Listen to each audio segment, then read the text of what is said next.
Iran News Now. Iran's presidential hopefuls discuss economic plans before June 28. Following last month's helicopter disaster that killed President Ebrahim Raisi and 7 others, 6 presidential hopefuls gathered on Monday for a 4-hour live discussion on state TV to examine Iran's economic woes in the run-up to the June 28 election. Following last month's helicopter disaster that killed President Ebrahim Raisi and 7 others, 6 presidential hopefuls gathered on Monday for a 4-hour live discussion on state TV to examine Iran's economic woes in the run-up to the June 28 election. It was the first of 5 scheduled discussions in the 10 days leading up to the vote in the truncated campaign to replace Raisi, who was previously considered a possible successor to the 85-year-old cleric and is a hardline protege of Supreme Leader Ayatollah Ali Khamenei. Nearly crippled by Western sanctions, Iran's economy was to be the topic of the candidates' debates. Without providing any specifics, they all made empty promises to work toward lifting the sanctions and implementing reforms. Inflation, the deficit, Iran's housing crisis, and anti-corruption measures were additional topics of discussion among the candidates. Iranian and Western tensions are at an all-time high ahead of the June 28 election due to Tehran's nuclear program, its support for Russia's war in Ukraine, and its repressive measures against dissidents. As Iran-backed Houthi rebels in Yemen target ships in the Red Sea over the Israel-Hamas war in the Gaza Strip, Iran's support for militia proxy forces across the wider Middle East has come under growing scrutiny. Out of the 6 candidates, 5 are staunch conservatives and 1 is a 69-year-old heart surgeon who is running for parliament with the backing of some reformers.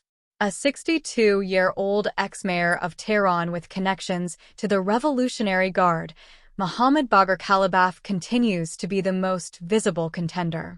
But many recall that in 1999, while Kalibaf was a Guard commander, he participated in a brutal crackdown on Iranian college students. Reportedly, in 2003, while he was the country's police commander, he also gave the order to use live ammunition against students. Ali Reza Zakhani, 58, the current mayor of Tehran, and Amir Hossein Khazazadeh Hashemi, 53, Iran's vice president, are all in the race for president.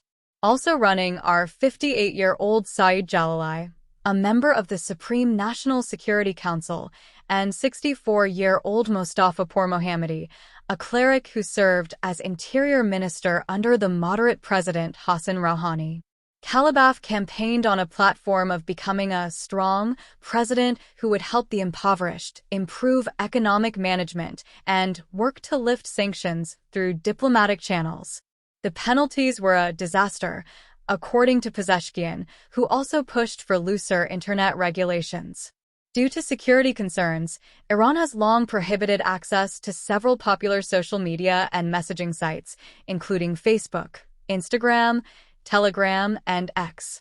The rial has fallen below 580,000 to the dollar, but all of the candidates have promised to shore it up. In 2015, Iran and foreign powers struck an agreement to limit Tehran's nuclear program in exchange for the relaxation of sanctions. At the time, the rial was 35 to the dollar. None of the 6 brought up the broken nuclear agreement. Concerning nuclear, international, space, and military affairs, Khamenei has the last word. Pezeshkian has received support from reformists like former President Mohammad Khatami and Foreign Minister Mohammad Javad Zarif, who oversaw nuclear deal negotiations in 2015. However, his support in his Tabriz parliamentary constituency has dropped from 36% to 24% in the last 8 years.